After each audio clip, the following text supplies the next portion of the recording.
Good? I think I'm good. All right. Dayton Proctor from Cranbrook, BC. Yeah. Drove down this morning. Yeah. Left this morning, just rolled in, got the quick tour here, and Away we go. we're rocking. Today's subject is awesome because I haven't heard anyone really talking about it. I mean, Americans don't think about the Canadians. I don't know if the Canadians think about the Americans, but I think hunters do. And so, like, I love going to Canada and hunt. Like, you guys' hunting is world class, especially where you're from, BC. Yeah. Like, is there a better... We're pretty lucky. We're pretty fortunate. you could potentially hunt moose, Yep. sheep, Yep. goat, black bear, Yep. whitetail, mule deer, mountain lion. What am I missing? Elk. Oh, yeah, elk. For real. I mean, like, think about All that. of it. All of it, Yeah. which is great. You are in law enforcement. I am. Yeah. You have some stories to share with us today. Yeah. We got a few stories. Yeah. So cheers to that. But thanks for coming down. It just snowed. So, like, how much snow was sticking on the ground where you're from? There was probably 2-3 inches fresh the last night. So left a little early to get here on time. And yeah. And then getting across the border? It was all right. Yeah. Yeah. They had some questions, but You just name drop Dan. yeah, they're like, "You're going where? You're going what? Do a podcast?" I'm like, "Yeah." And they're like, "It's a small little border, right?" They probably don't hear that every day, but No. so it was all good. They just had a few questions and away I went. So And then getting back in will be easy? yeah, we'll see. They'll probably like quiz me on if I bought anything down here, that sort of thing. And Like anything? want me to pay tax or whatever's going to go on when I come across. So When you gas up, is it weird going to gallons? yeah, you never really you never know. It seems really expensive, and then you gas up and you're like, oh, it's not that bad. It's fairly on par, I think. So Yeah. it's just the dollar exchange too, right? Where's it at right now? I think we're around 70 cents to your dollar right now. I think. Yeah. Okay. Yeah. Dude, that'll change because I remember not too long ago where they're about equal. But it's been like that for a little while. Yeah, it has. Yeah. Mm. Yeah. So Me and the fam went to Banff this last summer. Absolutely loved it. Kids, one of the highlight of their summer was just hanging out in Banff. And then prior to that, I went on almost a month-long bear hunt bender. I think I spent 10 days in northern BC. I mean, we were not far from the border. I was with a buddy named Darcy. Forgot the name of his outfit. And then we had to drive to Saskatchewan from northern BC. And I thought, we'll probably just be on the other side of the border. No, it was eastern Saskatchewan. So it was like, I don't know how many. I think I did like 3,000 miles on my truck on that trip, but shot 3 bears total and 2 of my best bears ever. awesome. Like, it was incredible year of bear hunting. I'm going back this spring with the BC one. Okay. And I think it's already booked up and it's all like YouTube subscribers are coming. So it's going to be a riot. Awesome. Yeah. I can't wait. I love it up there. Yeah. It's not like your typical bear camp. Like, there's no cabins. It's all wall tent and there's literally nothing going on out there but just bears. In fact, I don't think I ever saw an ungulate for 10 days there. Really? Like, no deer. I think Riley saw a moose. It was just nothing but bears and beavers and a few wolves. We heard wolves howling and it was really remote hunting. Like, the ride into your bait sites is like over an hour and you're on the back of a 4-wheeler and you're going through just, bogs and brushed over roads and they're having to clear out.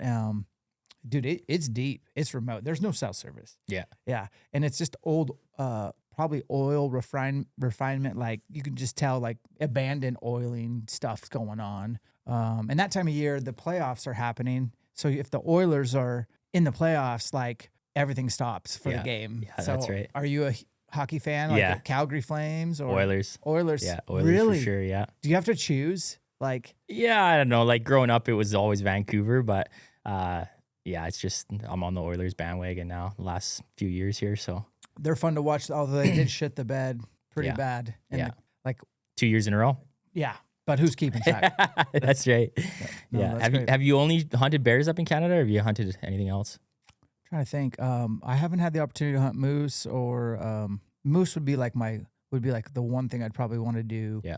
I'd want to be way north BC. Like, I'd like to be close to the Yukon. Mountain goat. You guys have world-class mountain goat hunting, but no. Then there's another guy who I really like. Gosh, what's his name? He does Mindful Hunter podcast. Yeah, Jay Nickel. Nickel. Yeah. Have you met him or? No, I haven't. I've watched some of his stuff though. He's from, I think, Vancouver, right?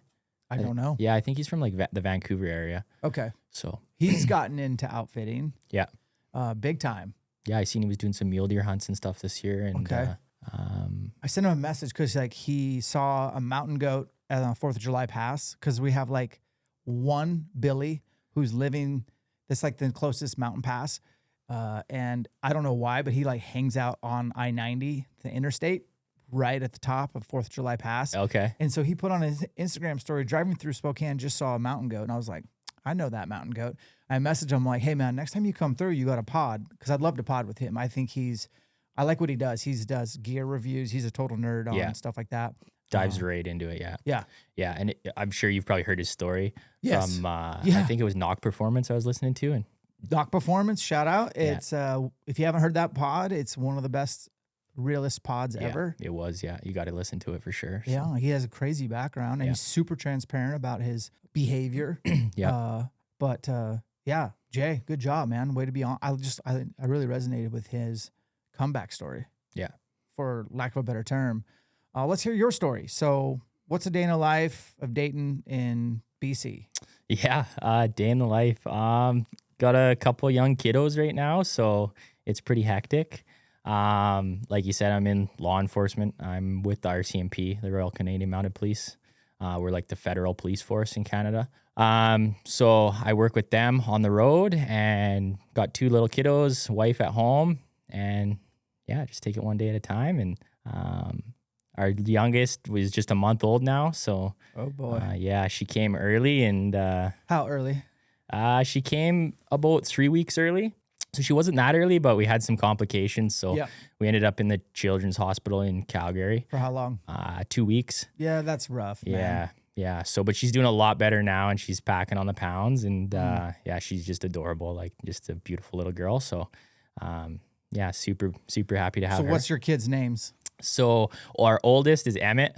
Yeah, my little boy there, and he's just like as a boy, like just a complete boy. Like Yep. he's calling elk already, and wanting to go out whitetail hunting with dad. So it's a lot of fun. He's at like that good age where he's interested in everything, and it's just a lot of fun. So, and then Hallie, she's our newborn. So, yeah, and she's like a month old now, and Allie's gonna rock your world, bro. yeah, she already has, man. She came in rocking it. Yeah. So, it's funny. It's different. It's just instantly different from boy to a girl, right? Like, as soon as they're born, you just got like a different feeling or connection with them. It's pretty wild. So Are you guys gonna stick with 2-on-2 even teams, or are you gonna tip the odds in the kids' favor? that was always the plan, was just two kids. And like, honestly, after our experience with her, it was like eye opening. So it's kind of like a lot to think about if you're going to go and do that again.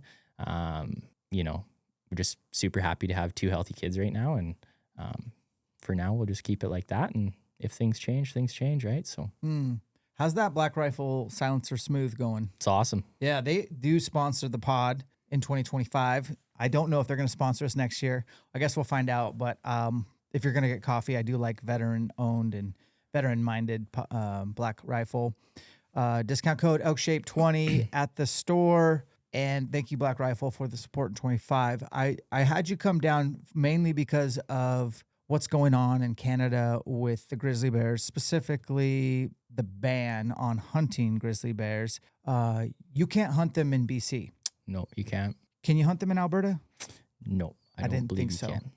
That changed not too long ago. For BC, yeah, it was 2017 the ban came into place. And was that something that was just voted on by people, or was that like somebody's awesome idea? Yeah, I'm not sure exactly. I think back then, if I can recall right, it was like a limited entry hunting system. So like a lottery for tags for grizzly bears. And then they just banned it completely. I'm not sure exactly how, but I remember there was like a huge fight with like the hunters trying to stand up for that. And what was the justification? I'm not sure, because from what I understand from like the research I've done and people I've talked to, it's like it was almost like an emotional decision. No way. So, you got a lot of people in these big cities that love wolves and grizzly bears and all that stuff. And, so there's the rumor mill that, there is no science behind it. And it was just, an emotional decision by the government. And here we are. Now, I don't know if that's true or not, but what I can tell you is, my experiences over the last several years. I've hunted, before the grizzly bear ban and throughout. And what I'm seeing and what my, hunting partners and people I know in the industry are seeing is pretty concerning. Well, we'll dive in on that. I think these are hot topics when you talk about grizzly bears, and then you mention wolves. And we live in a day and age where it is the easiest time to create propaganda for whatever your cause is.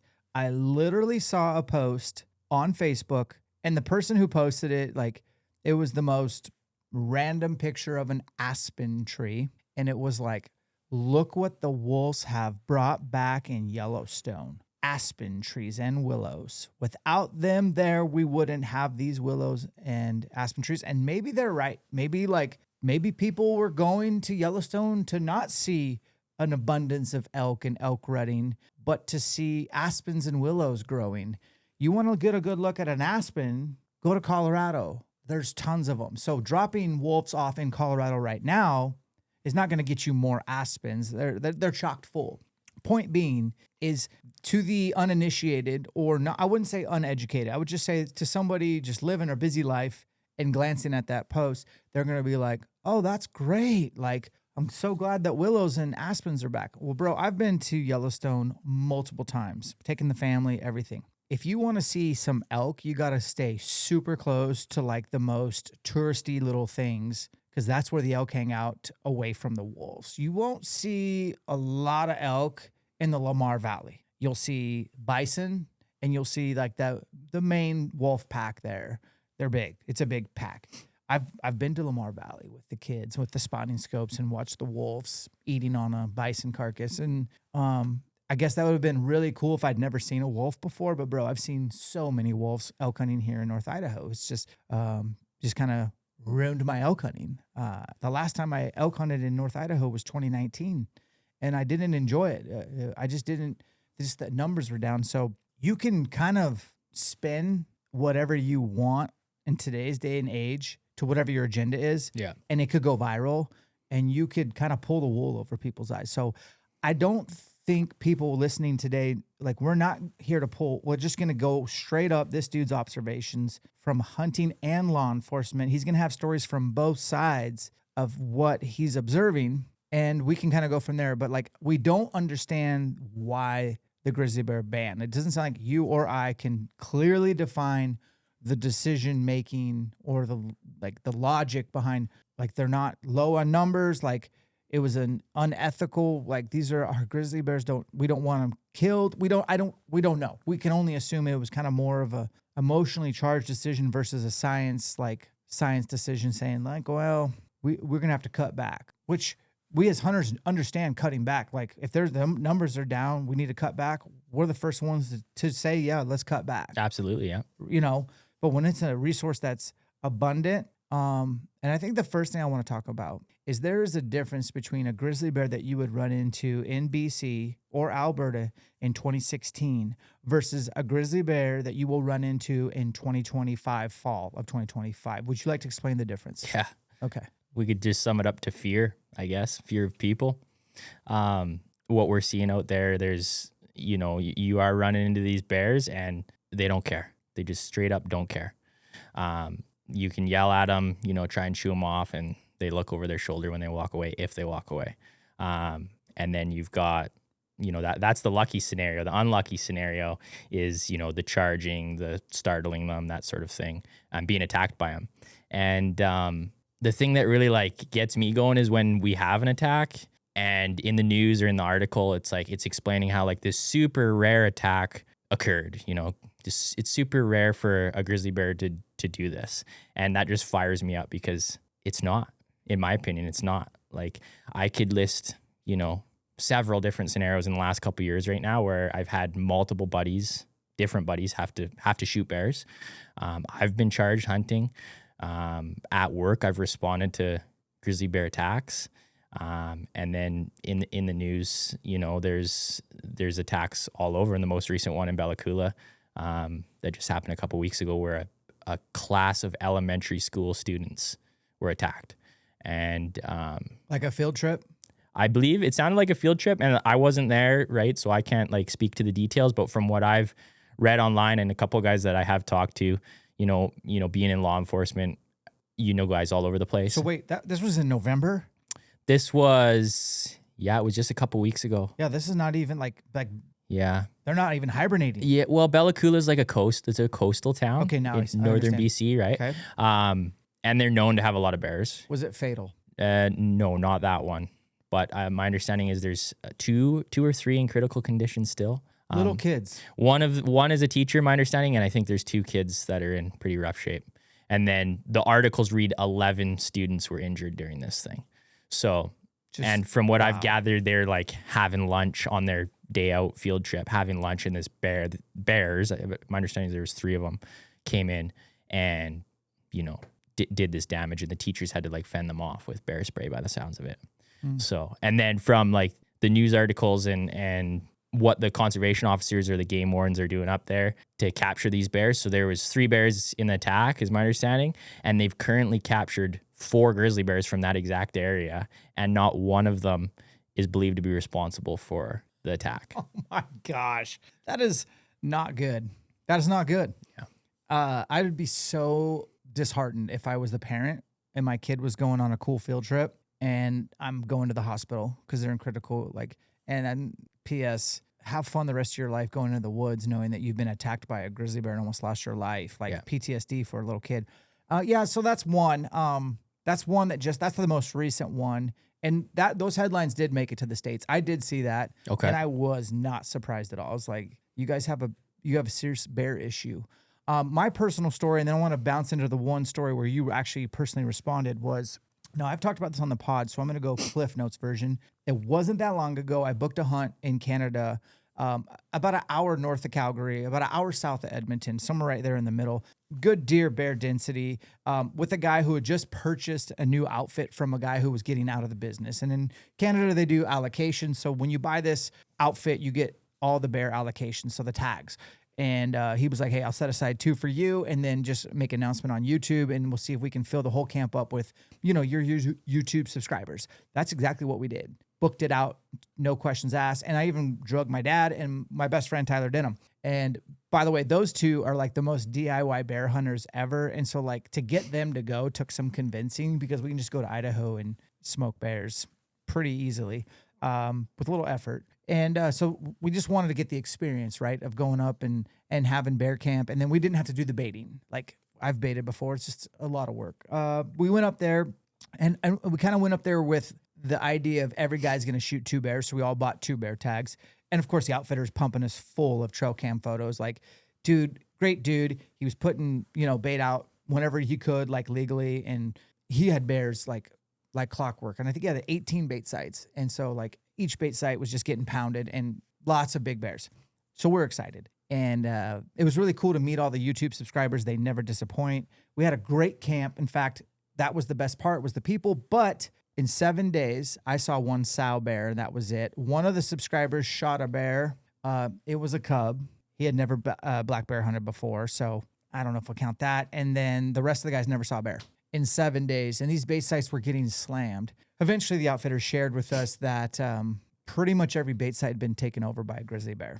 And oil and water is black bear and grizzly. They don't mix. Like black bears avoid grizzly bears at all costs. So once these, and there was a lot of wildfires going on that spring. There was some arson going on. Jasper had burned down.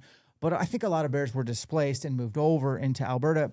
And is that Alberta? No, it's BC. Jasper's Alberta. Yeah. It's so like right on the line. Just right on the line. So all those BC bears, I think, slid over to where we were in Alberta and just took over those bait sites. There was like, so I was shocked. Like 7 days, like this is Canada, high bear density. There's nothing the outfitter could have done. It is what it is. But he did show us some of the pictures. I have them saved where like a black bear, the top of the black bear's back, if it goes over the barrel, that's a shooter. Well, dude, when the Grizzlies had the bait site, it's like double that size. Yeah. It's scary. And here we are in little ground blinds 20 yards away from a barrel with no bear spray. You can't bring a handgun into Canada. That's one thing I will make fun of Canadians for is I have a concealed carry. I just always carry so I had nothing and I'm 20 yards from a bait barrel covered in beaver grease and there's no black bears within miles. It's just grizzly bears. So that was bummer, man. That was my first, that was probably 2021 or 22 where I was like, wow, these grizzly bears, there's too many of them. So that was kind of like my most recent experience. I will say when I hunted last year up north, no grizzlies, which was great. It was the experience I was looking for.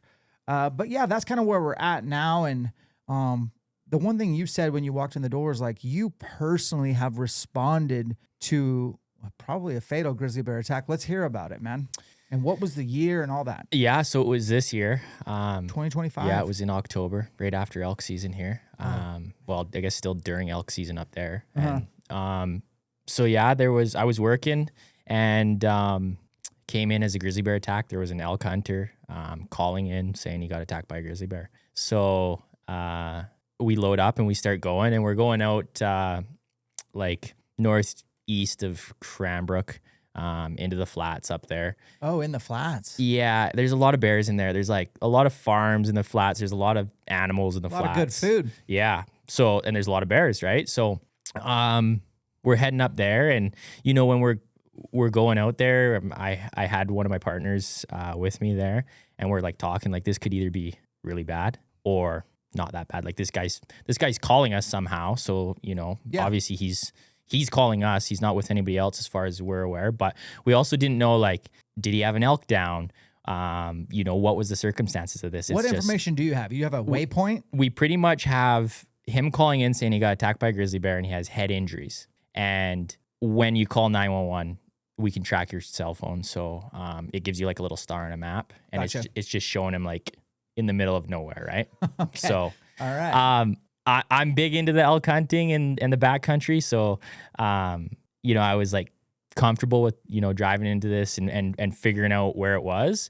But like a lot of cops and stuff like that, just, they aren't doing that. And, you get a star in the middle of nowhere and they have no idea even how to get there. Right. So I was pulling up my, my iHunter, which is like Onyx for you guys, my iHunter, and figuring out how to get to where this star is. Thank God you're on the call then.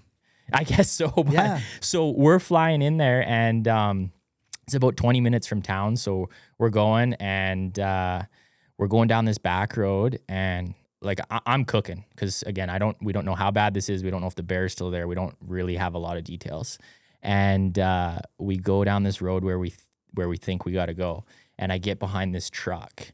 It's like a white Tundra, I think it was, or a white GM, and this dude is flying, right? And I get behind him with my lights and sirens, and there's no stopping, right? Like you got a police vehicle behind you. And when I got back there, I knew that he knew that like we were going to the same place, and he knew there was no time to pull over. So I said to my partner, I was like, this guy knows where he's going, and we got to just follow him. And he's going so fast. He's ripping like mud flaps off his truck or flying, and he's just barreling through potholes. And so it turns out it's the hunter's son, his son. So he somehow called his son too, and he was going out to the site. So we follow him down this road, and truck just all of a sudden comes to a complete stop, middle of the road. I stop behind him, fully marked police vehicle, light sirens, the whole thing. And this guy, he's like about my age, he jumps out of the truck and he just starts sprinting for the forest. And I roll down the window and I yell at him. I'm like, hey. And he stops and looks at me. He turns around. He's got a buck knife in his hand. Oh, God. And nothing else. And I yelled at him. I was like, do you have a gun? And he's like, nope. Turns around, starts running again. And I was like, oh, boy. Like, we're going to have two people in some rough shape here in a second. So. Is he running with, like, a knife that's not sheathed, like, just in his hand? It's in his hand. Yeah, he's got, like, a knife in his hand. You're literally going to be pulling that out of him when he trips into okay, anyway, so yeah. All right, fight or flight, son's going to save the day. Yeah, he gets a call. His dad's in rough shape. I gotcha. He's doing what he's got to do, right? And so I grabbed the patrol carbine out of my out of my police vehicle. My partner Adam grabbed the shotgun. We got a shotgun and a carbine, and I just started sprinting after this guy before he ran in there and was lunch essentially. And he's running through the forest, and I'm trying to catch up, and he's like shouting out. He kind of knows where his dad was because I guess they've been hunting in there for like several days before that. So he kind of knows where he's at, and he's yelling for him. And then you can hear his dad responding in the background. Okay. So we run in, and we're only like a few hundred yards off the road, like probably 300 yards into the trees. And we finally get there, and he's just in front of me. Is this Crown Land? It's Crown Land. Yeah. Okay. Yeah. And he's just in front of me, and he like goes over this ridge, and he just like breaks down. He's like, I can't deal with that. He's like, I can't even look at that. He's like, officer, like, you need to deal with this. Yep. So I come in, and mind you, like, obviously we're there to like help this guy, and hopefully we can save him. Yeah. But we also got to be mindful that there's a aggressive grizzly bear still there, and we're in like the thick stuff, right? Yeah. So it was honestly like a quick scan. Like I get to him, he's kind of talking, and he's just torn to pieces, to be frank, right? Yeah. And I have a quick look, and like you don't even know what you're looking at when you're dealing with them, right? But you also can't get sucked into first aid right now and put your head down when you got nobody else watching the forest. And where's your partner? He's just behind me a little bit. So and he's got the shotgun. He's arriving. He's got the shotgun. I want the shotgun. I've got my carbine. Okay. But essentially what we did, we're the first two officers in there, and then the son, we're also dealing with the son. But what we had to do is like, essentially, he's good. He's breathing. He's talking right now. Yeah, he's in rough shape, but we got to make sure that everybody's safe, and then we can make sure we can help him. So it was like straight to like containment, like outer containment on this guy. We're in the thick willows. We don't know where this bear is. We still don't know what's going on as far as is there an elk down, is what's happening. So we just kind of posted up, watching all the directions. We had the son sit down because obviously he's like in the black, right? Like he's freaking out. So we have him sit down. I'm like, you got to just sit down, and you got to look that way, and you got to tell me if you see anything coming. And so I'm holding, one way, my partner's holding the other way. And we pretty much held like that for, probably 15, 20 minutes until we had more officers arrive on scene and paramedics arrive on scene. Okay. And at one point, my partner said that he seen something in the bushes, about 100 yards out, working its way through the bushes. So whether that was the bear or the bears, while I was holding the containment with pretty much my back to the hunter, I started talking to him, right? Like, I can't be tending to him right now, but I can still like be assessing him and talking to him and see what's going on. So I asked him, I said, like, what happened? How many bears are there? He told me that it was a sow and 2 cubs. I asked him if he shot it. Like, did you shoot it? He was hunting. He had a 300 Win Mag with him. He said, yeah, I shot it in the chest. So I was like, okay, so we could be potentially dealing with a wounded grizzly bear now. And I asked him, like, what are your injuries? And, the obvious was his face and his head. His scalp was ripped completely off and laying 20 feet away. Oh, completely off and laying. Oh, okay. Yeah. Not good. His lips were ripped off.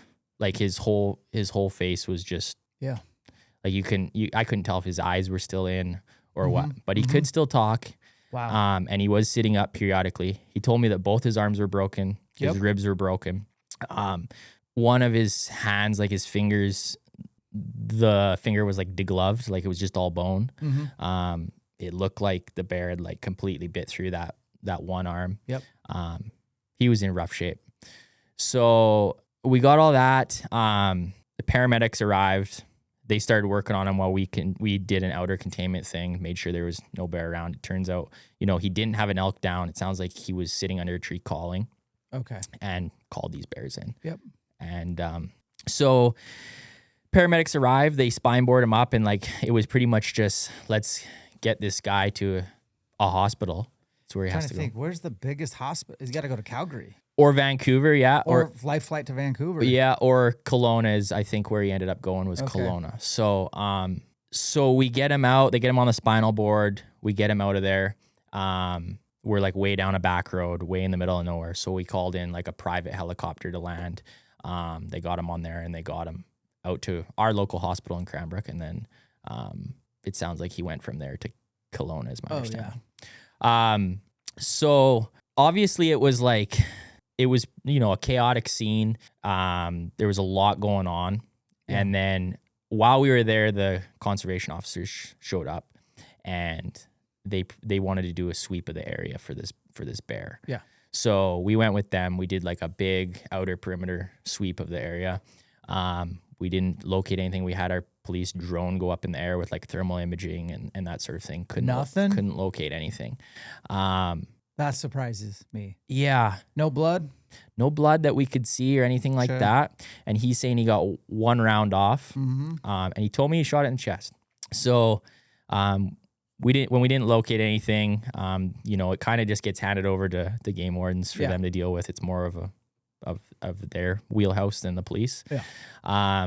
But I did keep in contact with a couple of them and got some updates over the days. So they ended up finding that bear 2 kilometers away.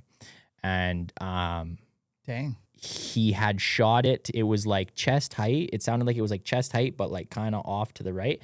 And it went through the hip, like the back hip of the bear.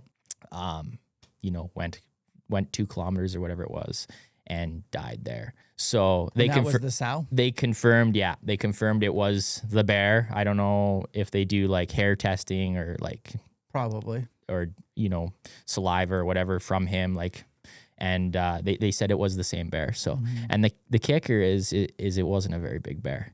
It was seriously like a 5.5 foot grizzly is what I was told. No way. Yeah, and in that short amount of time, it inflicted a lot of damage. And unfortunately, this hunter didn't survive. He ended up passing away in hospital a few weeks later. Couldn't survive his injuries.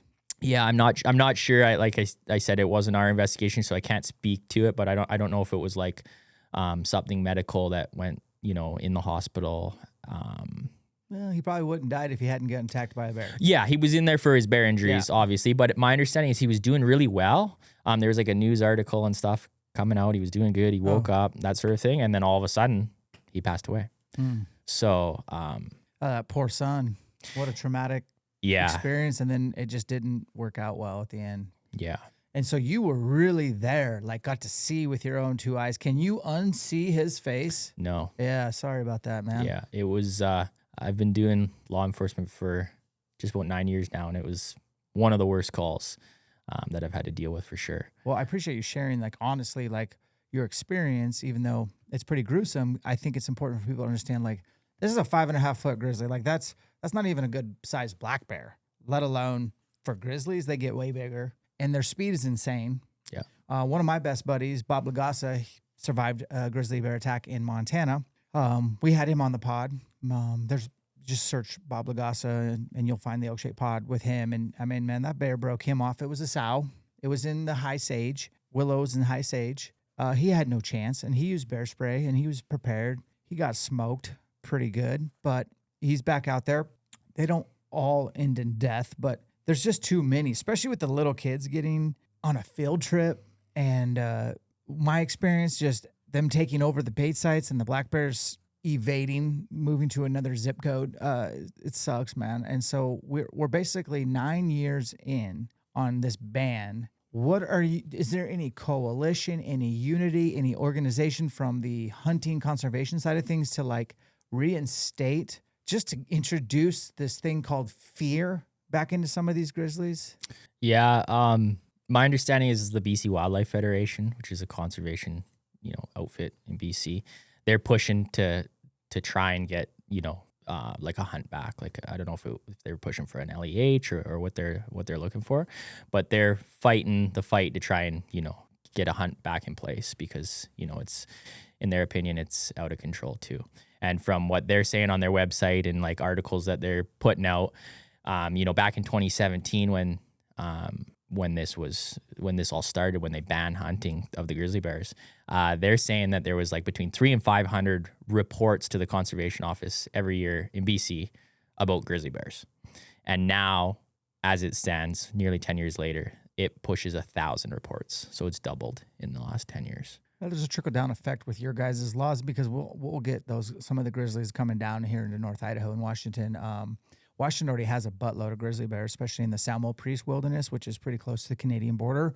A lot of problematic bears are up there. It's I don't know how they make a living, but they do. There's not a lot of ungulates left up there with the wolf reintroduction. I put that in quotations. We've always had wolves, like going back and forth between BC and Washington, but we really have them now. And there's no management in Washington state of, like, when I say no management, no hunting of wolves. And in Idaho, obviously, we couldn't hunt them for many, many years. And then we could, and then they took it away, and then we brought it back. And then they've still limited, like, when we can trap, things like that. It's very much, it's politicized, and it's not led by the people who are like the biologists on the ground who understand the carrying capacities and what the magic formula is. And again, do they even know what the magical formula is? I mean, there's a reason why I think a lot of wolves were eliminated off the landscape not too long ago, probably via poison. But can you have both on the landscape? Probably. But case in point, Idaho has had, now we're recording a pod. I don't have a young Jamie like Joe Rogan to look up all this stuff. So I'm going off what I've seen. I'm pretty sure 2025, we definitely had at least one grizzly bear shot mistakenly by a black bear hunter in Idaho. I want to say it was last year. We had a guy with a bear on trail cam, and he drove down to town and checked with Fish and Game, said, hey, I just want to make sure this isn't a grizzly. And they're like, nope, good to go. He shoots it. The next sit, it's a grizzly bear. So I don't think he got in trouble because he was told it wasn't. You have to take a bear identification test now, or you're supposed to hunt Idaho spring bear. Hunting Montana is not like, there's really not many places left in Montana where there isn't grizzly bears. They're everywhere. And it didn't used to be like that even 10 years ago. You kind of like, if you hunted near the park, grizzly bears. Or if you were anywhere near the Bob Marshall, grizzly bears. Now, if you go on the eastern side of the Bob Marshall, on the other side of the great, like I think they call it the China Wall, like Shoto and all that area in there, just what you described. Tons of grizzly bears in farmland because they figured out it's a great place to make a living. Yeah. So getting charged, it's just, nothing's going to change. It's literally just going to compound to where, I don't know, man. I don't know what the next step is, but I do feel like, especially Montana, is a very similar vibe to what you guys are experiencing in Canada right now. What was your close call this year personally? Yeah, so this year we were bow hunting, and I knocked down a bull, and we were, it was like last light, shoot this bull, me and my hunting partner Brody, shoot this thing, get it down, track it, and it's, right last light when most bulls die. And you're pretty excited. We're stoked. We start dealing with it. We're in the back country, so it takes a couple hours to get things sorted out. We're not like rushing. It's not like the heat of the day. We got kind of all night, right? Yeah. So we're dealing with this thing, and we get it all quartered up, and I call another buddy to come help us with the pack out, and he comes out, and that night. Yeah, he comes out. That's a good buddy. Yeah, I got a couple good buddies. That's a good buddy. Yeah, I do. Brad. His name's Brad, and me and him are like, when we're hunting, it's like you drop everything to go help him pack out. Absolutely. Right? And he does the same for me. Absolutely. And that's how we've been operating for years. So that's a code, y'all. If you didn't know, that's code. That's law. Yeah, it has. It's to unwritten, but it should be in writing. Yeah. Yeah, for sure. And I will say I do owe him a couple pack outs, man. That guy's a killer. So yep. He's come and saved my bacon a couple times. But so he shows up. Yeah, he shows up, and so we're dealing with this thing. And we kind of have like this little scare while we're like before we actually have a bear encounter. So we do the gutless method. We quarter this thing out, and we flip it over. And this thing dies in like the tall willows, right? Like tall willows, we're in Grizz country. You can't even see like 10 feet either way. And as we're working on it, it's getting late now. This was the scare beforehand, but we just start hearing this like growling from the bushes right beside us. It's like, Rrr. Interrupting the pod, tell you about the pack I'm running in 2025. This is from Initial Ascent. This is the 5K. Quick and easy adjustment for your torso height, as well as the lumbar pad. a bulletproof frame that is built in Boise, Idaho. They also have women's and children's sizes, oversized lid, U-shaped zipper for easy access. You can pull the bag away from the frame with 4 clicks. Remove the bag to access your pannier. Stack your meat right up against the frame, wrap the pannier over. There's also a sleeve in here. You can even day hunt out of this if you'd like. You can also hook more meat on the side of each of the rifle holders to put your pack well over 100 pounds, but keep you upright while you pack your meat back to the truck. You can check out accessories like their rifle sling, hip belt pouch, Nalgene holder, dry bag. To customize this system to work best for you, head over to Initial Ascent. At checkout, enter the discount code ElkShape to save you some loot. Back to the pod. Guys, interrupting the pod. I'm inside ElkShape HQ getting a workout in. I was thinking about you. I'm 44 years young.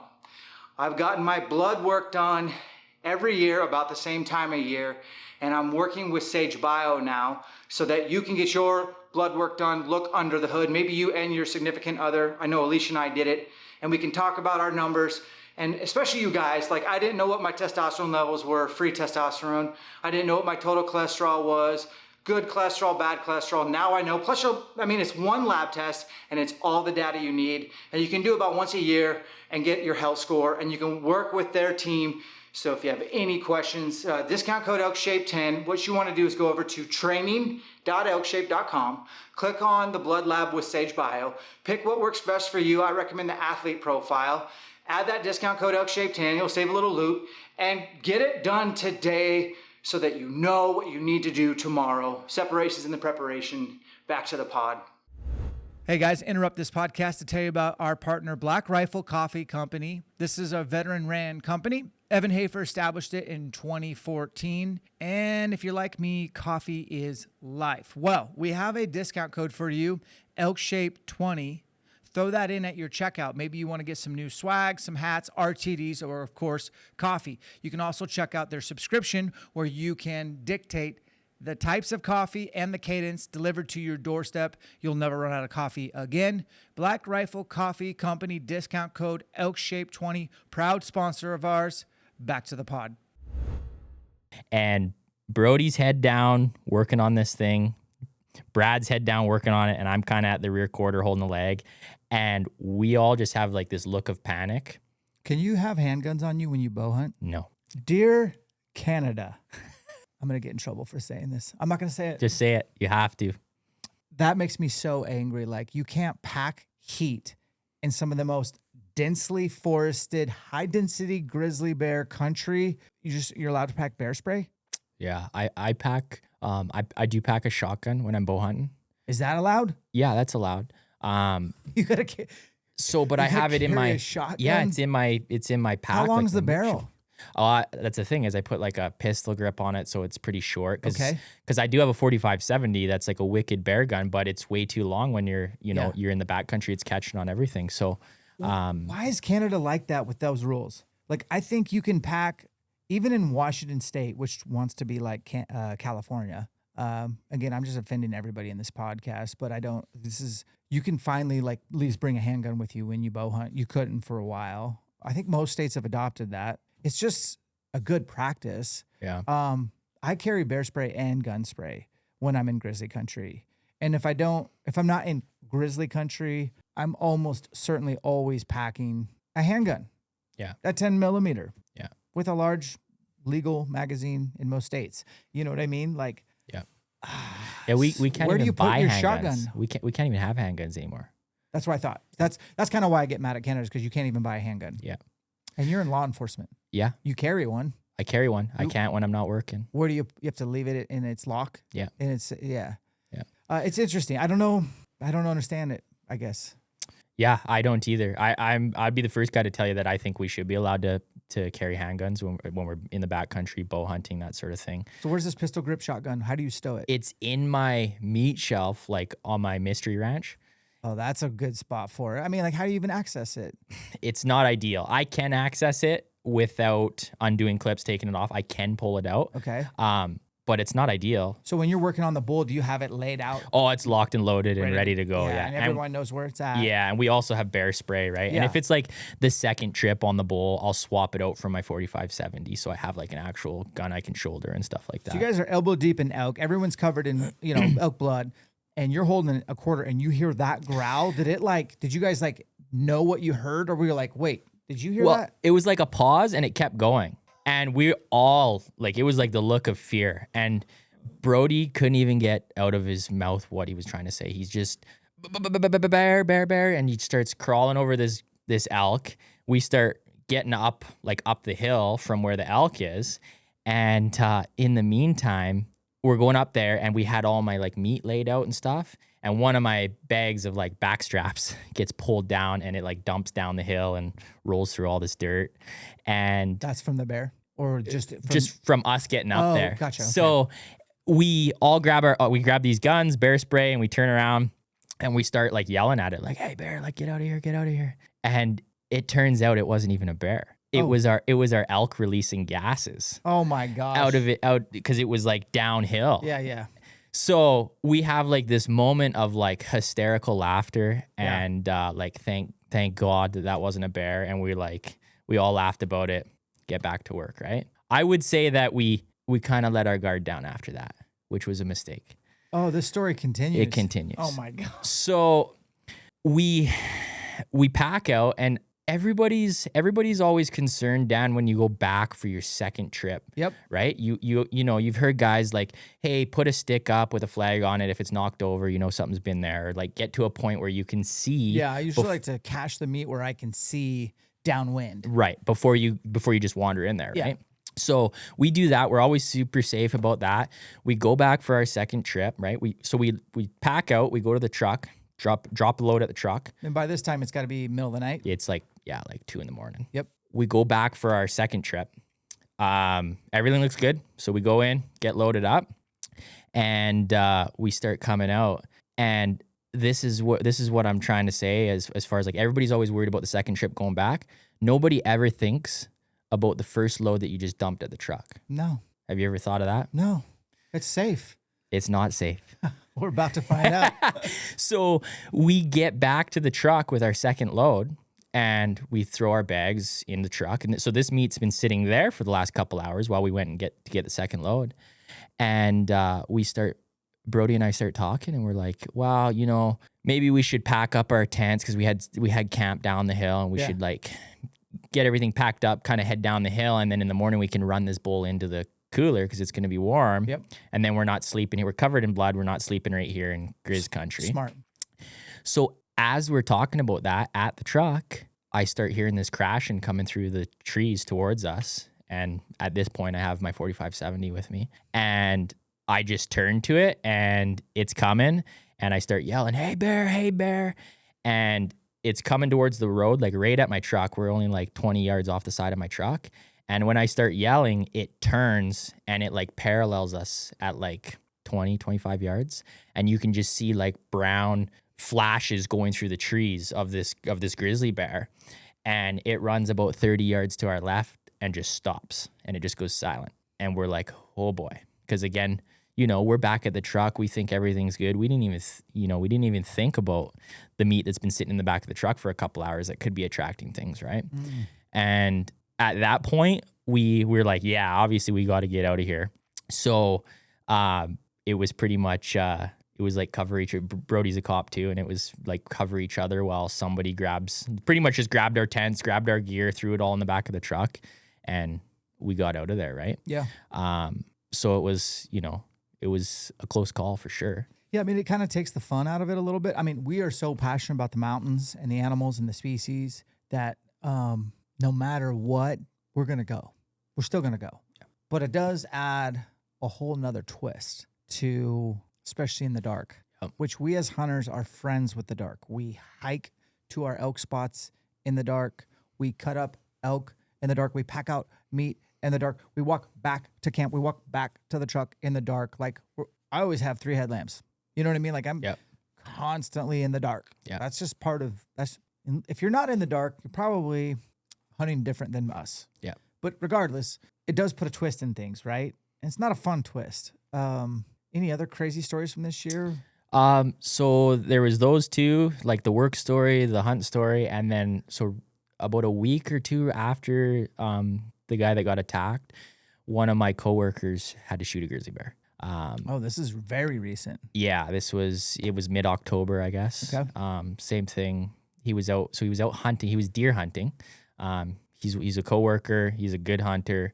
He's in the bush all the time. And so I guess, you know, it was just getting dark and he seen some deer. He was chasing whitetail deer, right? Mm-hmm. So he figured he could slip in on these deer if he got the wind right and hopefully have a crack at a buck. So he starts slipping through the trees after he's seen these deer, and he kind of gets going through the trees and he just sees this flash of brown. And he's like, oh, there's some more deer in here. So he kind of posts up and these things are working their way towards him kind of at an angle. And he realizes it's a grizzly bear with 2 cubs. Okay. And at this point, he's at like 50 yards from these things. And they're working his way to him. And he's got the wind right because he circled around. So he figures they're going to keep coming. Oh, yeah. And he's got his 6.5 Creedmoor. Okay. And he decides that he's going to yell at this bear to let it know he's there before it, you know, just walks into his lap. So he says he kind of got ready like at a tree and stuff just in case it went sideways. And he gave it the whole, hey, bear. And instantly she put her head down and started charging. Yep. He shot one right in the chest, square in the chest. And he said that she buckled for like 2 steps and then was right back to a full run. He reloaded. And so that first round went off, he figures at like 35, 40 yards. Mm-hmm. He reloaded and he's like, I got to make this count. And he shoots her in the head and she drops at 9 yards. Oh my gosh. This is just a couple weeks ago, dude. Yeah. So when she comes, the 2 cubs, which are a couple years old, is what he said, they came too. They were all 3 of them were coming. So she drops at 9 yards. He's got 1 round left in his 6.5 Creedmoor. Yeah. And he's got 2 cubs that are a couple years old. And they stop where she is. And so it's at 9 yards. And he says that they just start sniffing mom. And they turn to him and they like huff at him. Like, whew. Yeah. And then they turn back to mom and sniff. And he's currently standing by a tree, you know, less than 10 yards away. Yep. And with 1 bullet and 2 bears still alive. So he just slowly backed his way out. Smart. He like tiptoed back to like 70, 80 yards where he could still see them in the timber. Mm-hmm. He could keep an eye on him while he reloaded his gun. Yeah. So then he got his gun reloaded and then he continued to back out after that. The first round hit her in the chest, and the second round he said hit her right under like the eye and right into the light switch. He turned the lights out. So. Lights went out. So did he have to self-report? Yeah, he did. Yeah. How'd that go? It went well. Yeah, this conservation officer came out and, you know, deemed it a defensive, like he was defending himself. Yep. So it was concluded pretty much right away.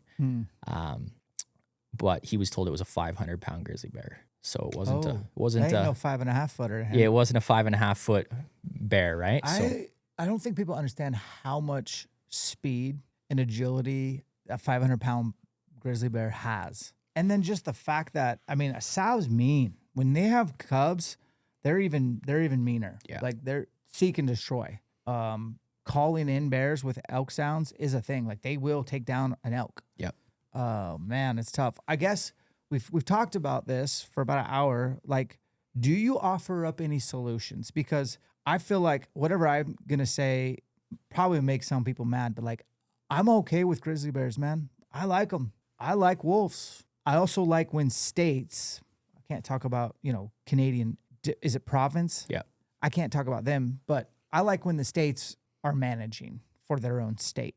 Whereas the federal government's not like mandating things like I feel like Idaho Fish and Game kind of figured out some good game laws, some seasons. They kind of had a bag limit, really good trapping regulations. I felt like we were starting to put a dent in the over surplus. Like we were only supposed to have like, I think 226 breeding pairs. We got an unknown amount of wolves in Idaho, probably north of 2,000. Could be even more than that.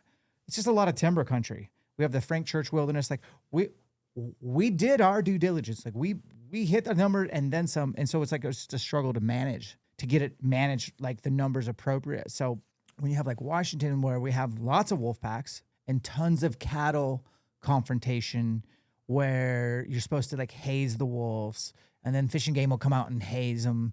And then eventually, like, I'd love to look up, I don't have a young Jamie, but how many wolves have been killed by Fish and Game in Washington State? I'm sure it's double digit, you know? Right.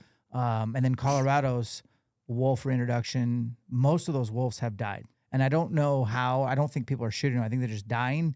And then like Colorado's asking Washington State, hey, can we have some more wolves? Because the voters voted for us to have, you know, ballot box science. Basically, Denver and Boulder, people in the sitting dwellings voted, yeah, I think wolves are cool. Let's have them on. And when I was in northern Colorado, there was this sign that said, if you voted for wolves to be here, you are not welcome to recreate in these public lands. Like somebody made these really big homemade signs everywhere I went. Because those are the cattlemen. Those are the ranchers. Those are the people that are like, have to deal with what got voted in. This is a long segue, but I'm trying to figure out like, where's the balance? Where do we meet in the middle? Because like the greenies, the hikers, the rock climbers, the hunters, we all kind of got on the same page recently when Senator Mike Lee was spewing venom about selling off public lands. We all like put our differences aside and jumped on the same page of like, hey, dude, like not 1 acre. And I'm sure you observed that. And fortunately that worked, but I'm sure there'll be more of those coming down the road of trying to sell off our best asset in the world. And we could have put our differences aside. Is there a coalition? Is there some organization? Because like as hunters, I'm talking to the camera on this one. My biggest criticism of hunters is the infighting, the insane amount of chest thumping, ego demeasuring. I see it every day in the comments. Every day. Dudes will make posts about why are all these non-residents coming into my state and shooting up all these baby deer? These could be really mature bucks in a few years. If a guy kills something and it's legal, he's good to go. Yeah. Get off his back. If he wanted to shoot a forked horn mule deer and it upsets you, it should only upset you if he did it illegally or if there's an error in the Fish and Game's tag allocation. We're always fighting with each other about long range, what kind of weapon you use, compound versus crossbow, and all the egos of like, this is public, this is anyways, we fight about everything. If we could flip that, we could be united on the biggest fronts. Do you guys have the same thing going on in Canada? Yeah, there's a lot of fighting between the hunters and same sort of comments and stuff like that. Okay. It's not just a United States No, thing. I think it's probably everywhere. It's definitely up, in BC and that sort of thing too. And same thing, bow hunters versus rifle hunters we got to all remember we're on the same team, right? And we don't remember that. we got to get better at it. So, did you kill your elk on public? I did. Yep. Yeah. Public land.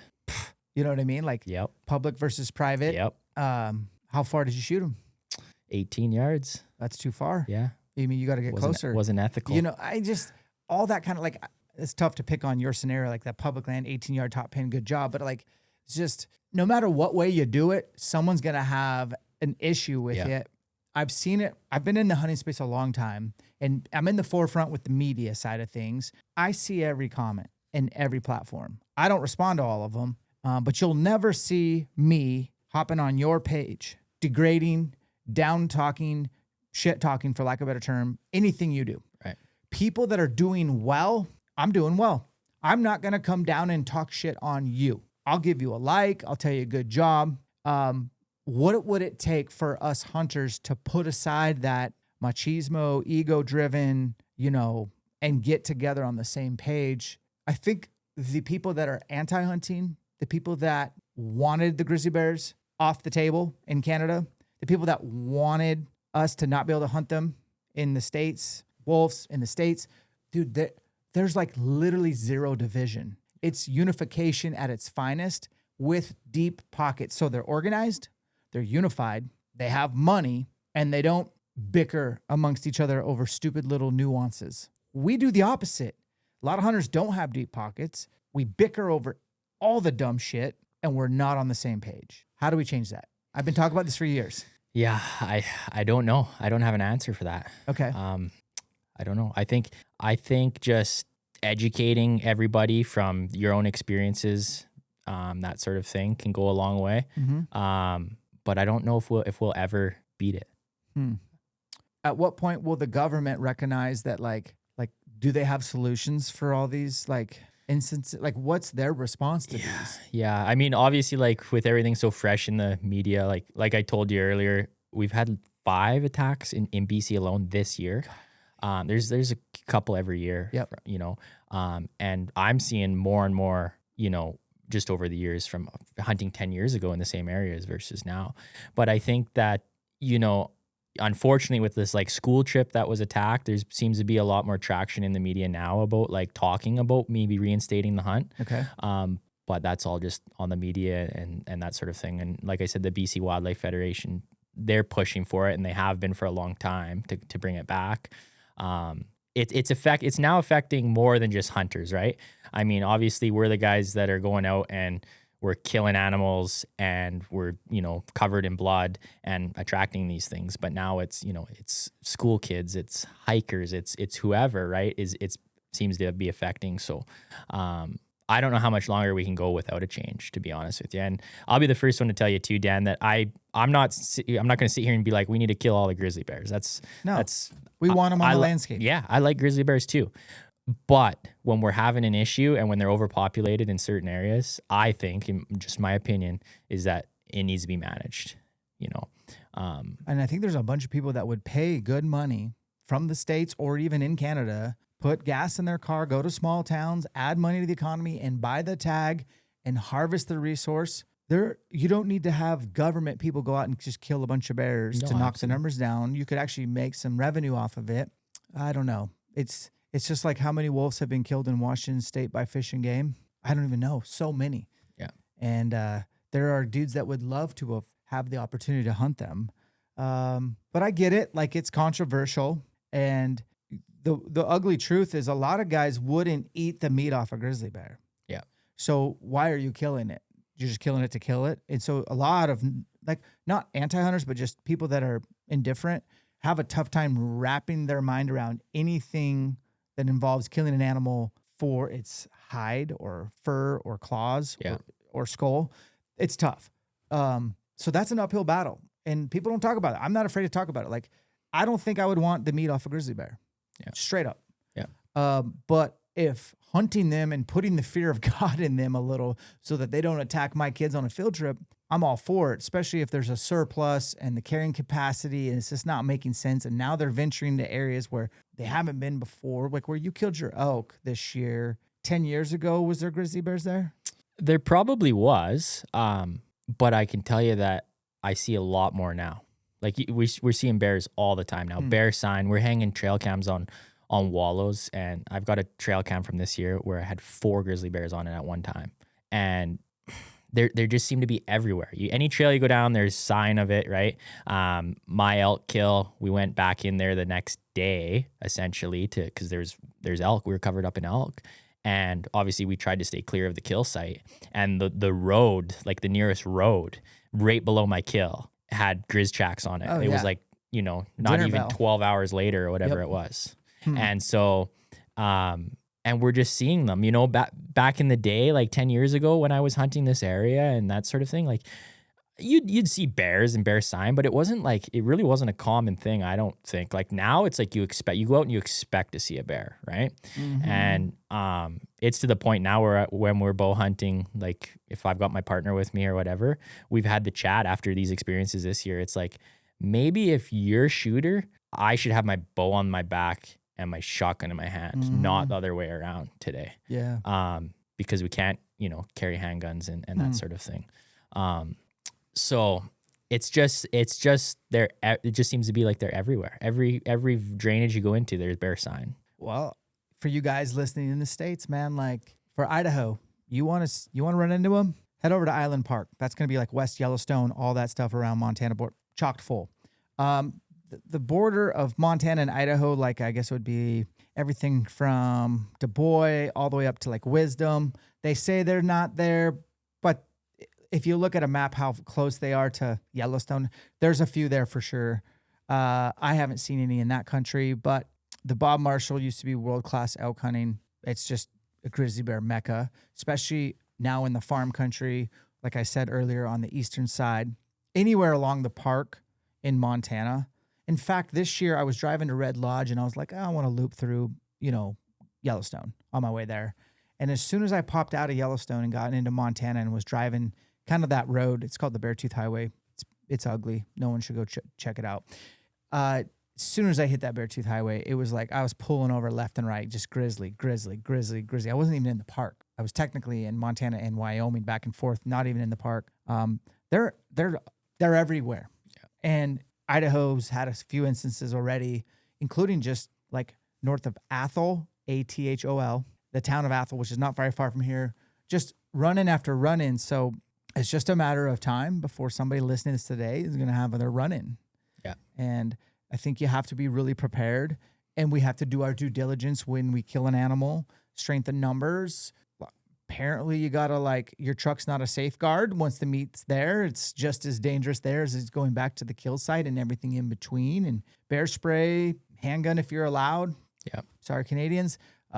Shotgun with the pistol grip. Yep. There's a lot of it's just things change. You have to evolve a little bit. But I'd ultimately like this discussion today to encourage people to turn down the insignificant bickering over stupid things and turn up the unification, alignment, embodiment of conservation, and for us to speak intelligently to those people that are not the anti-hunters. Their mindset, again, they're already dialed. They're unified, deep pocket. But it's the people that are indifferent, that don't hunt, aren't for it or against it. Those are the ones I want to know our take, our side.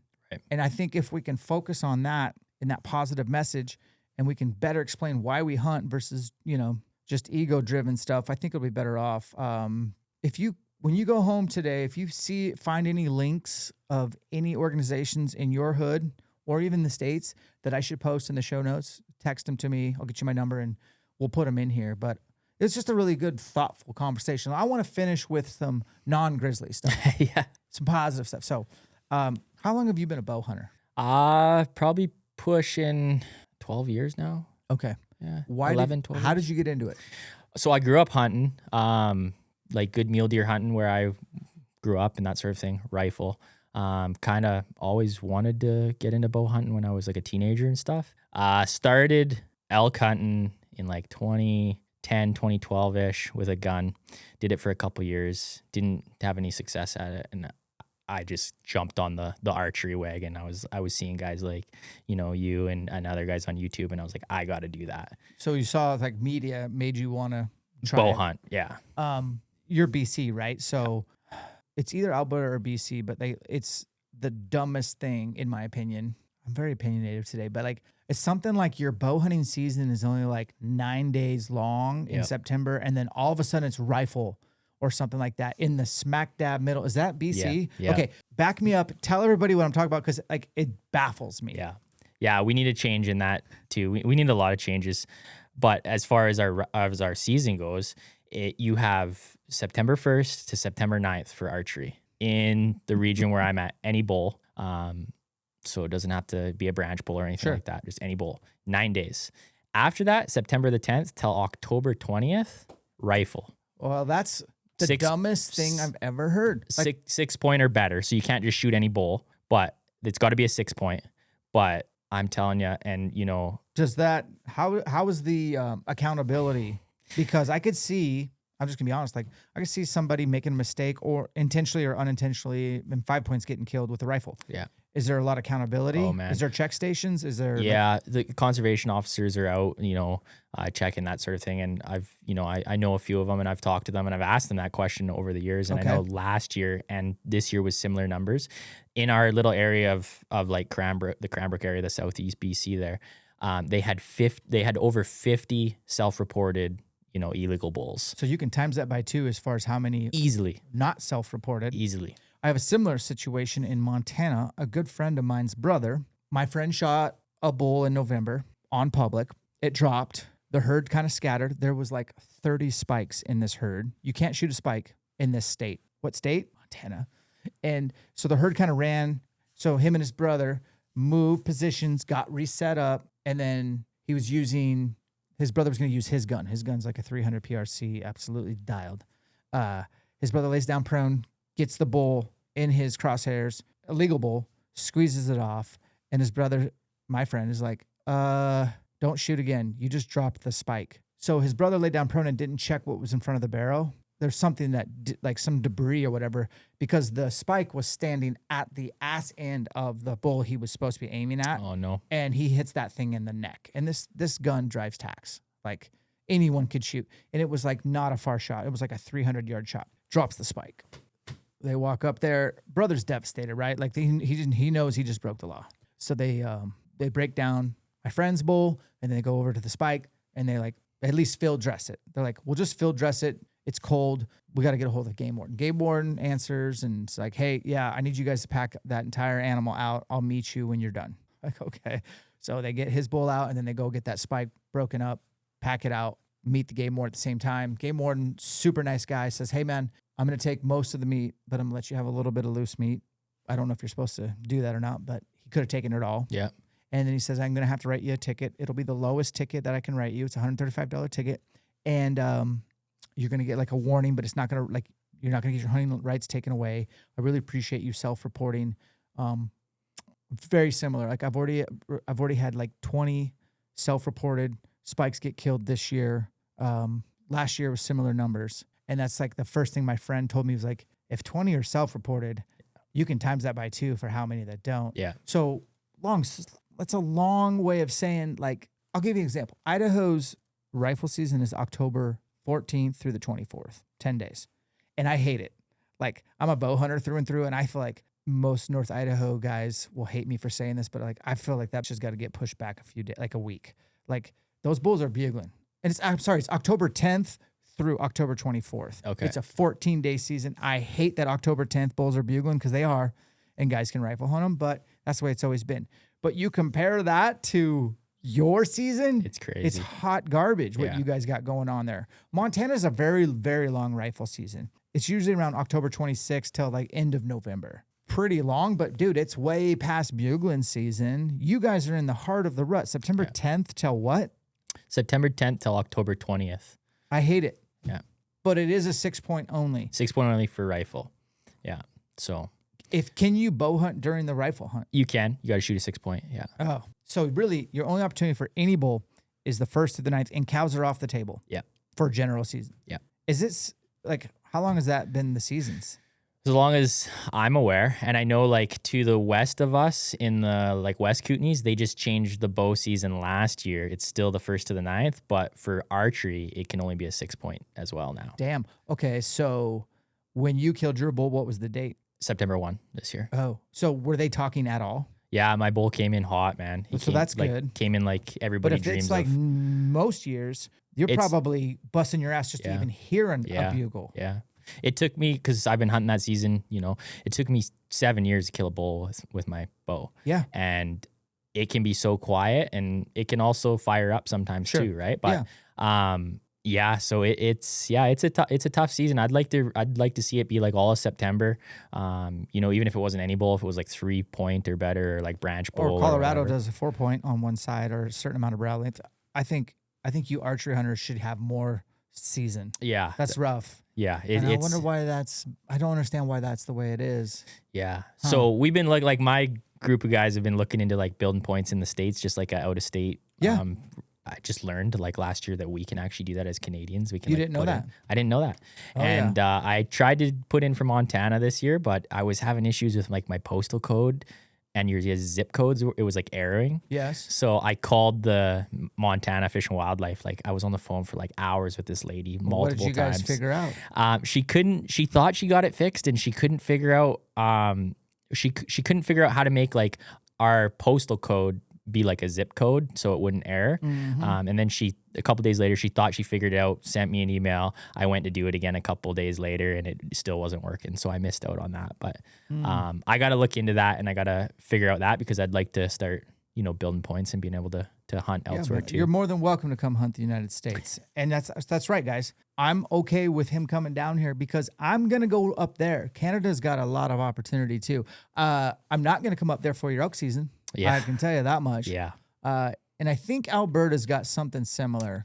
Yeah, I don't know. It might be a little better archery wise in Alberta. I haven't really looked into it too much, but the seasons are definitely different out there.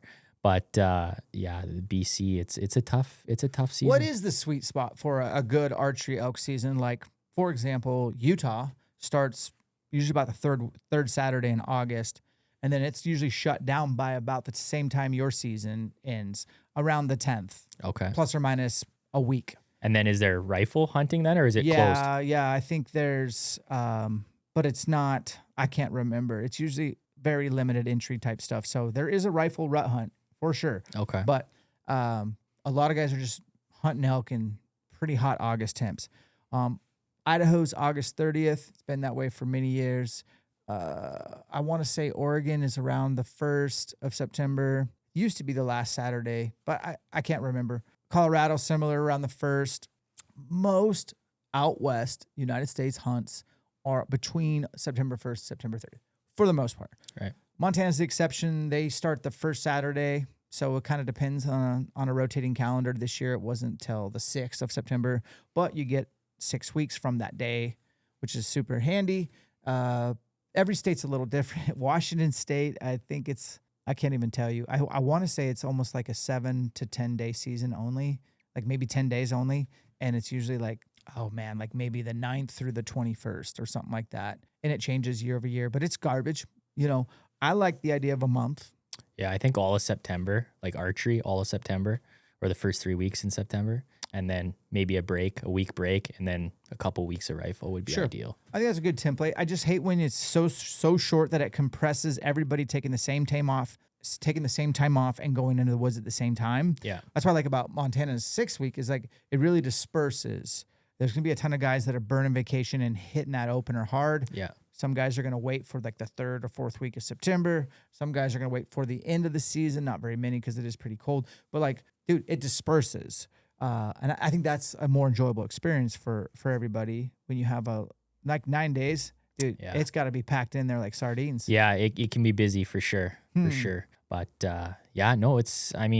it's busy, but if you dive in deep, I know like deep's not always the best way to go, but like usually most guys are kind of pretty tight to the roads and stuff, or the trailheads, that sort of thing. So if you do your homework and have some spots that you can get into, and obviously have plan A through Z, right? Yeah.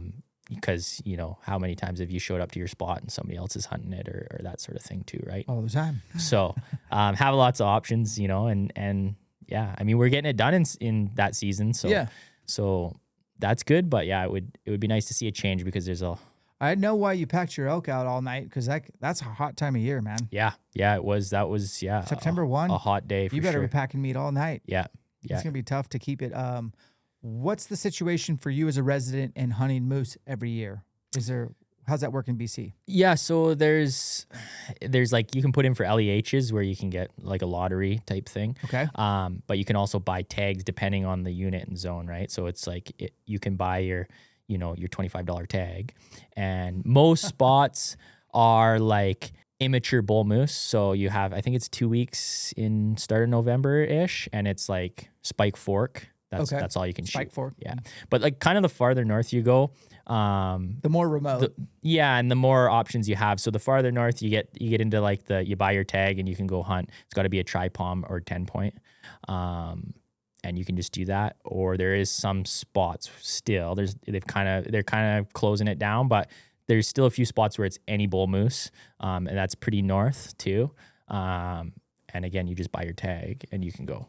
What about you as a bow hunter living in BC? Like the word Canmore comes to mind, but that's Alberta, right? Yeah, it's Alberta, yeah. But on the BC side, do you guys have a over-the-counter late season mountain goat or bighorn that you can do? Yeah, as a resident? Yeah, a lot of that is lottery also, like limited entry hunting. Okay. You put in, and pretty steep odds? It can be, depending on where you're putting in. Like, it can be pretty hard, but there's also some that you can pull every couple years probably. Depending What's on the where you go. latest you've bow hunted for one of those, or have you done that I yet? haven't bow hunted. Any for, interest in? Yeah, I think so. Yeah, I've got buddies that go up north every year. They kind of go up in August, like northern BC. Sure. And they hunt sheep and goat up there. That's sick. And it's the same thing. You just buy your tag, and it's any So goat. if you had a pilot's license and a plane, you'd have a lot more opportunity over the counter speaking if you in BC. Yeah, you You'd would. be able to go north. Yeah. A lot of my buddies do go north. You get 3 or 4 guys together, and you like pay for a trip in. There's lots of What about hunter hosting as a resident of BC? What does that look like? so I haven't done it myself, but as far as I know, guys that have done it with like elk and stuff like that.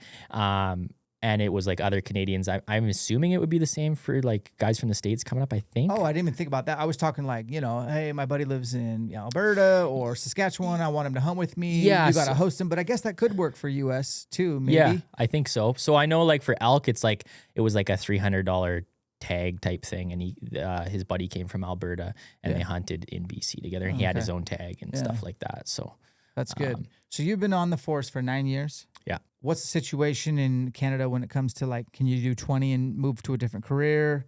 Yeah, yeah. Usually 25 is the standard with your pension, but some guys go at like 20. Okay. The longer you stay, kind of the more percent you get on your pension.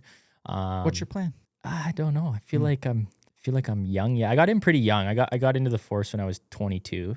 So So you're in your early 30s. yeah, I'm 31 now. Okay. And yeah, I don't know, man. I'm just raising a family now, Yeah. and want to hunt as much as I can too. And but I think the plan would be obviously to do something different. Like if I go at 25 and retire at 47, like I don't know what I would do with all my spare time. You'll have time to figure it out. So. But it'd be something cool. Yeah. Maybe take your boy Emmett hunting. He'll be spitting image of you by that time. Oh yeah, He'll he's already using the bugle and calling the elk, and yeah. It's pretty wild. So My son doesn't seem to be into hunting too much. I've tried to brainwash him slowly over time.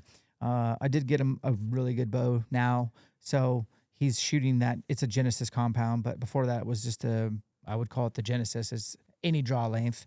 But now he's got a sight on it, and I'm trying to work through his trigger work on back tension. Okay. He enjoys shooting guns. But I think I got to get him in a hunter safety. I'd like to get him on a deer hunt next year. I got to get a suppressor for my 6.5 PRC. I think he'll be more apt to shoot that, real well. What's it like getting a suppressor in Canada? yeah, you're not getting a suppressor in Canada. Oh my gosh. I'm not trash talking. I love Canadians.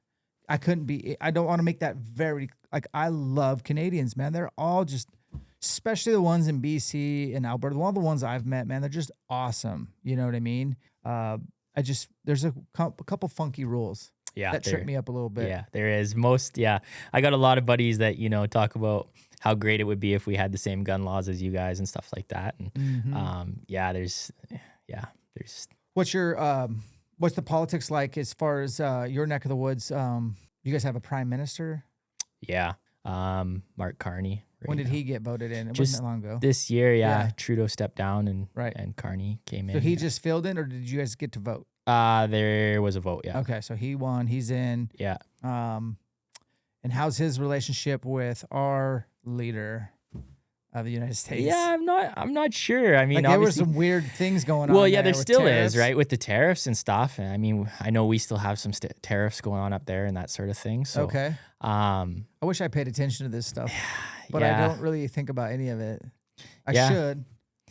Yeah, I don't know. I can't really say on what it's like as far as their relationship. It Yeah. seems like there's some tension there for sure. And it's like every time we do something, then you guys do something, and then or vice versa. We're just trying to. Again, we got to remember we're all on the same team here. Dude, we're all partners. We're so. homies for sure. I think we should be.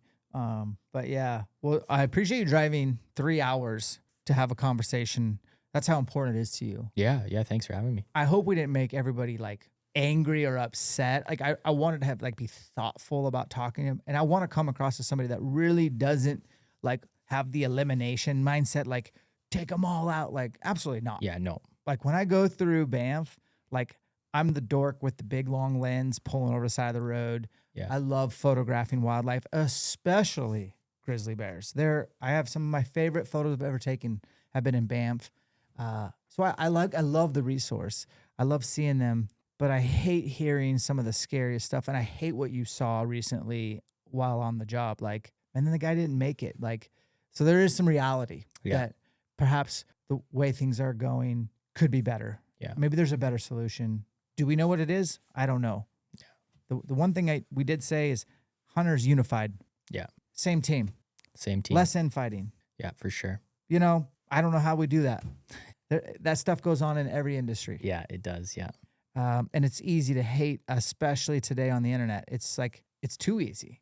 Yeah. It's actually harder to love. It's harder to be encouraging. It's harder to support people that maybe compete against you or shot a bigger bull than you. Or, man, I hate that guy. He's so successful year over year. Like, that's hard, but it's okay to give him a like and tell him, dang, man, you're awesome. Yeah. You know what I mean? Yeah, for sure. It's maybe it's human nature. I don't know. But as somebody who tries to follow the Lord, like, I feel like that's something I do believe, like, we got to love each other more and set aside our differences. Some people are hard to love, but doesn't mean they're not unlovable. I don't want to get dorky or just sentimental on this pod, but like, I would love to see hunting available for my son's son. Yeah. Whatever that looks like.